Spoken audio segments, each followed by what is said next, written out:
Folks, it's Randy Ritchie, and I am sad to let you know, if you haven't heard by now, Bushwacker Butch died at 78 years old, and he wasn't just a. He wasn't just a.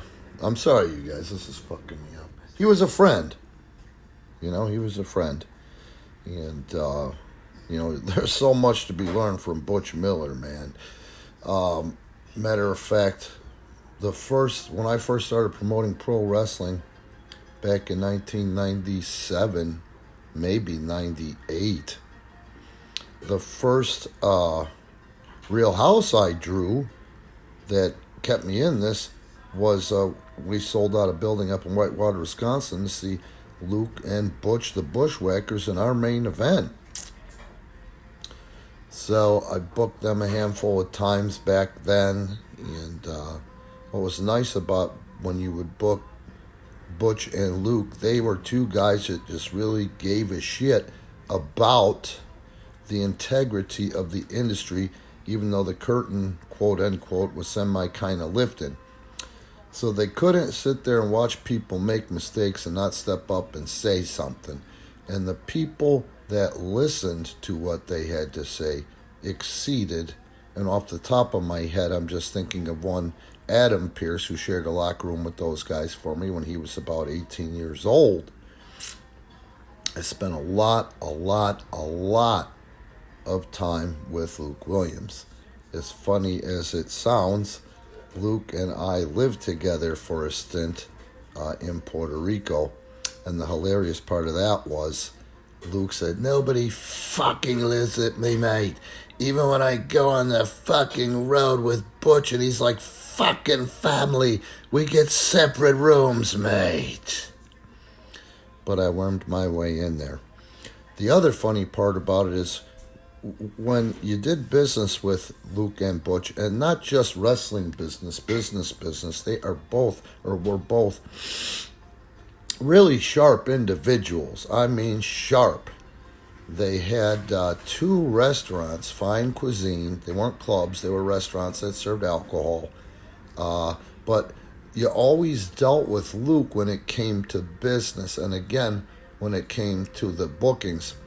The funniest thing about that is Luke was the crustiest of the two, and Luke, in all their travels, refers to Butch as a redneck, but you could understand Butch. You got to know Luke for about 3 years before you can understand what the man is saying.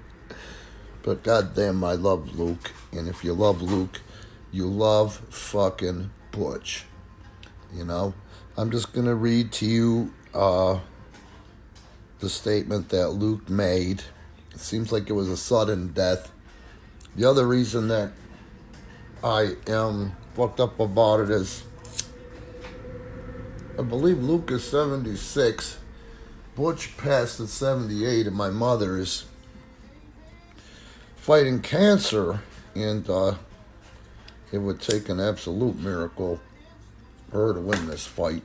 But anyway, that's what sucks about getting old, kids. Appreciate the people that you're close to when you're young, because it happens fast. Luke released an emotional tribute to Butch just minutes ago, and this is from TMZ, saying, "Last night I lost my best friend, my brother and tag team partner of over 50 years with the passing of Butch Miller. From the early 70s, when we were young mates wrestling for John Da Silva in New Zealand, my first impression of Bob the Chest Miller, as he was called in those days, was that he was a first-class redneck, and what a bloody redneck he was. But he was also an all-round good guy and great friend. If you were to read the story of my life, it would say that I am an only child, but it would be wrong," Luke added. "In life, I had a brother, and his name was Bob Miller. I love you, Bob, until I see you again. Oh, yeah." Now, Miller is survived by his wife, Helen, his daughters, Sharon and Kirsten, and his grandchildren. And I just want to close in saying that the business is a better place and was a better business because of Butch Miller, who brought out the best in Luke Williams as the sheep herders and then as the bushwhackers. Please, if you pray, just what I like to say, Father, please bless the souls of my deceased friends, family, and loved ones. Please bless their families and relieve their pain. This is myself in Premier Pro Wrestling honoring, and I mean honoring, Butch Miller.